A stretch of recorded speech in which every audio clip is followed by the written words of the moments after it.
Bereshus, Rabbi Karapkin, the Mara Asra, and all of the other Rabbanim and communal leaders. My name is Rabbi Sammy Bergman, the Skan Rosh Beit Midrash of Beit Midrash Zichron Dov, and it's a pleasure to share some thoughts with you as we welcome Shabbos. On behalf of the Beit Midrash, I would like to thank you for joining us on our week-long Shavuaton of thought and inspiration on the Jewish community in the age of COVID-19. I would like to thank Miller Bernstein LLP for sponsoring the Shavuaton, the BAYT for hosting the Shavuaton this week, and sending out all of the emails and notifications about the Shavuaton to the community, and their adult education department for helping to plan the Shavuaton. Rabbi Nachman of Breslov, a truly innovative thinker and the founder of the Breslov Hasidus in the 18th century, told a story about a king and his closest advisor. The king tells his advisor, "I have seen in the stars that anyone who eats from the grain harvested in the coming year will lose their sanity." The advisor replies, "Your Majesty, we should prepare grain for ourselves from the previous year's crop, so we will not have to partake from the insanity-inducing grain." The king replies, "If only the two of us abstain from eating the new grain, we will be the lunatics. Rather, before we eat from the new grain and render ourselves insane, let each of us make a sign on our foreheads, reminding us that we are insane. That way, when you gaze at my forehead and I gaze at yours, we at least will know that we are lunatics." After witnessing all the devastation and confusion that has transpired over the last few months, I'm wondering whether we all might be better off following the king's advice and coloring our foreheads. The polarizing debates that have overtaken our discourse, revolving around fundamental communal issues, have created an ideological maelstrom. Navigating our ships through the stormy waters of charged debates over COVID-19 responses, shutting down schools, stores, and synagogues, responding to racism, riots, and police brutality, the annexation of the West Bank, and evaluating gender identity poses an incredibly trying task even for a seasoned captain. In this time of confusion, the easiest solution is often to lean on the community. Community, after all, means a unified body of individuals, often bound by common interests. The community provides a shelter where we can share our thoughts with like-minded members and emerge with feelings of validation and security. Further, like the king and his advisor, we sometimes even feel that it's better to share a reality with others than to express our individual opinions and accentuate our differences.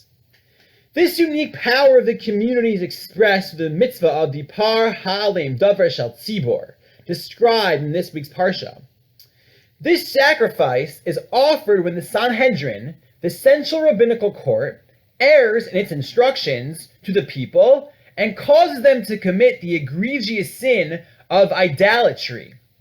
Yet, under certain circumstances, the nation is exempt from punishment, and the Sanhedrin is obligated to offer the sacrifice instead. The people's reliance on their leaders absolves them from some culpability for their own wrongdoing. Further, the Netziv suggests that even if a small portion of the nation sin willfully, they also receive atonement based on the majority who faithfully follow the Sanhedrin. The cohesive power of the community atones for all its members. However, there is another, darker aspect of community, and to the Par Halim Davar Shel Tzibbur. The very occurrence of such a calamity in which the Sanhedrin mistakenly permits the nation to worship idolatry begs an obvious question. How could such a thing happen? How could the greatest Torah scholars in all of Israel, the Sanhedrin, make such a horrific ideological error? While the Ramban notes that there were times in Tanakh where large segments of the Jewish community no longer felt bound by the Torah and mitzvot, could such a thing really happen to the Sanhedrin? The truth is that the notion of a nationwide mistake isn't limited to the Par Halim Davar Shel Tzibbur. It follows from the tragic story of the Miraglim, the spies described at the beginning of the Parsha. A group of 12 men, each a leader in his community, was sent to help the Jewish people prepare for the conquest of their homeland by scouting the land of Israel.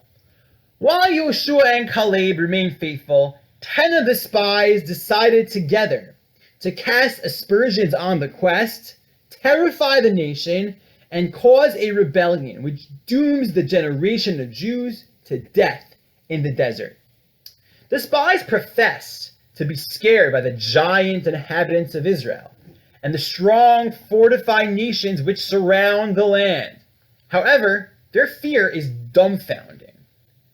That entire generation had lived through miracle after miracle. They witnessed Hashem topple the entire kingdom of Egypt, reveal himself in an extraordinary display of power at Har Sinai, and sustain them miraculously throughout their sojourn through the desert. Did they really doubt Hashem's power? To answer these questions, I'd like to reflect upon the nature of communal power. The Torah primarily uses two words to describe the Jewish community. Kahal, often translated as congregation, and Edah, meaning assembly. What is the difference between these two terms? The Malbim explains that while Kahal means a group of people who are beckoned to gather, Edah connotes a more targeted meaning. Edah relates to the word Ya'ad, which means designation or destiny. And Edah isn't simply a crowd. It's a group of people who arrange themselves in a specific way at a specific time to accomplish a specific purpose. The term Edah is used throughout our Parsha. If the word search function in Word is correct, it is used 17 times. In fact, the Talmud in Megillah 23b derives the requirement of assembling 10 adult Jewish men for expressions of sanctity, Dvarim Shebikdusha, such as Kaddish and Torah reading, from the Torah's reference in Bamidbar 14:27, the 10 sinful Meraglim as the Edah Hara'ah Hazos, this evil assembly. Evidently, a group of 10 people still constitutes a community. It is striking that the beautiful practices of communal prayer and Torah reading are based on a blatant misuse of communal power. Many commentators explain that a quorum of 10 facilitates the indwelling of the divine presence necessary for expressions of sanctity. And yet, the source for this idea is a story of 10 men who caused the entire nation of Israel to rebel. Couldn't the Talmud have found a more positive source? I believe that the sages intended to teach that while collective harmony and purpose can be a potent force of good in this world, they can also be corrosive. The spies formed an evil assembly and used their power of cohesion to steer the nation of Israel away from their destiny. If 10 men could accomplish that, says the Talmud, certainly their cohesion and unity can also be utilized to create an environment for the Shekhinah. How is this Edah Hara'ah, the evil assembly of the Miraglim, created? I would humbly suggest that the Miraglim were victims of their own cohesion. Once the idea to dissuade the Bnei Israel took root, the Edah consented. They drank the Kool-Aid, or as Rabbi Nachman would say, they ate that lunacy-inducing grain without making signs on their foreheads. There is no inquiry, questioning, or reflection until it was too late.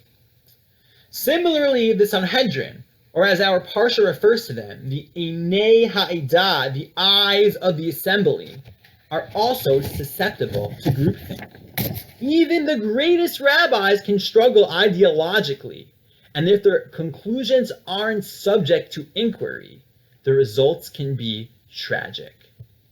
On this Shavuaton, we have spent the week contemplating issues that our community is currently grappling with, discussing questions such as the nature of modern rabbinic authority, the importance of social get-togethers, political advocacy, and tzedakah priorities, has both been enlightening and inspirational. However, beyond the educational value of these discussions, I believe there is a value in the inquiry itself.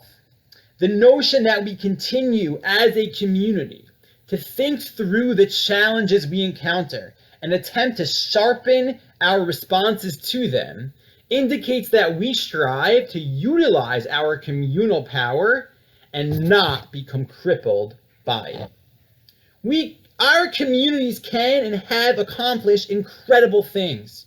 We create sanctuaries for prayer, Torah learning, and building social connections. We take on difficult tzedakah projects and attend to the needs of the poor, disabled, and indigent. We use our voices to advocate for our values and priorities to our governments and to the world. But as Rabbi Nachman reminds us, we must also remember to identify the signs on our foreheads. We must continue to contemplate, analyze, and ensure that our communities don't stagnate and that we are growing morally and spiritually. We must identify the pettiness, racism, and judgmentalism in our Edah and determine how to eradicate it. May we strive to live up to our title of Edah Tosha, a holy assembly, and use our cohesive power to cultivate a community where Hashem Shechina resides along with us. Shabbat Shalom.